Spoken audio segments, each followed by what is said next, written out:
அனைவருக்கும் வணக்கம். இன்னைக்கு நம்ம பண்ணா மீன் தான் சமைக்க போகிறோம். அதை வந்து பார்த்தீங்கன்னா ஒன்று கிரேவியும், ரெண்டாவது வந்து பார்த்தீங்கன்னா வறுவலும் செய்ய போகிறோம். ஃபஸ்ட்டு கிரேவி, அதுவும் வந்து பார்த்தீங்கன்னா சிம்பிளாக சீக்கிரமாக எப்படி செய்யலாம் வாங்க பார்ப்போம். வச்சு எண்ணெய் சூடான உடனே வெந்தயம் போடணும். வெந்தயம் போட்ட உடனே சின்ன வெங்காயத்தை வந்துட்டு நம்ம சேர்த்துக்குவோம்.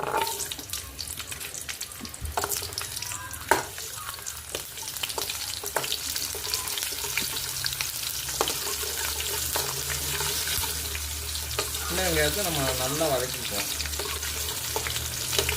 இதில் வந்துட்டு நம்ம நச்சு போட்டுக்கிறோம், அதாவது தோலெல்லாம் உரிக்காமல் நச்சு போட்டுக்கிறோம். ஏன்னா அந்த வாழைக்கான உடனே பார்த்தீங்கன்னா ஒரு சின்ன தக்காளியை பொடிசாக நறுக்கி போட்டுக்கிறோம்.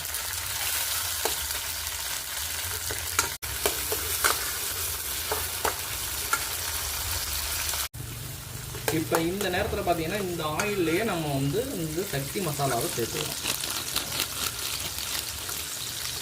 50 கிராம் மசாலாவுக்கு இப்போ நம்ம சேர்த்துக்கிறோம். எண்ணெயிலே ஏன்னா மீன் வந்து நம்ம கம்மியாக தான் சேர்க்க போகிறோம்.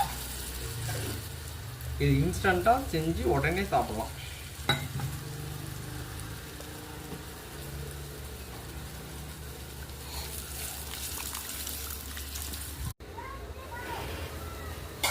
இப்போ நல்லா கொதிஞ்சு வந்துட்டுருக்கு. இந்த நேரத்தில் பார்த்தீங்கன்னாக்கா நம்ம வந்து மீன் வறுவலுக்காக ஒரு ஸ்பெஷல் மசாலா. இப்போ வந்து பார்த்தீங்கன்னாக்கா நம்ம இந்த எடுத்து வச்சுருக்கிற இதுக்கு உண்டான மீனை நம்ம சேர்த்துக்கிறோம். ரொம்பலாம் மீன் போடல, ஒரு 4 மீன். அதாவது வந்து பார்த்திங்கன்னா மீன் போட்டிருக்கோம், அந்த மீன் குழம்பு டேஸ்ட்டுக்காக தான். மற்றபடி பார்த்திங்கன்னா எல்லா மீனுமே நம்ம வந்து